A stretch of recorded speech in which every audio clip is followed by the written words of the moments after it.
જય દ્વારકાધીશ. તો આપણે આજે બનાવવાની હતી ખીચડી. તો પહેલાં આપણે 3 કટિંગ કરી લીધું. કટિંગ કર્યા પછી પહેલાં મૂક્યું તેલ. ફટાફટ તેલ મૂકી એમાં જીરું અને રાઈ નાખી અને પછી આપણે કટિંગ કરેલી બધી વસ્તુ નાખી દીધી. ફટાફટ આપણે એને હલાવી નાખીએ જેથી નીચે બેસી ન જાય.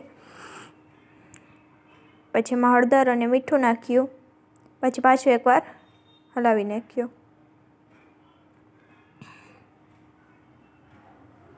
પછી આપણે એમાં ચટણી અને ધાણા જીરું ઉમેર્યું. પછી એમાં ઉમેરી દીધું પાણી અને થોડી 5 મિનિટ માટે મૂકી અને આપણે ખીચડીને ધોઈ નાખી. ખીચડી ધોઈ અને ડાયરેક્ટ એ પાણીમાં નાખી દીધી. પછી એકદમ આપણે અડધી કલાક માટે બંધ કરી દીધું કુકરને. કુકર બંધ થઈ. હવે આપણી ખીચડી રેડી થઈ ગઈ છે. કેવી બની કોમેન્ટમાં લખી દેજો. જય દ્વારકાધીશ.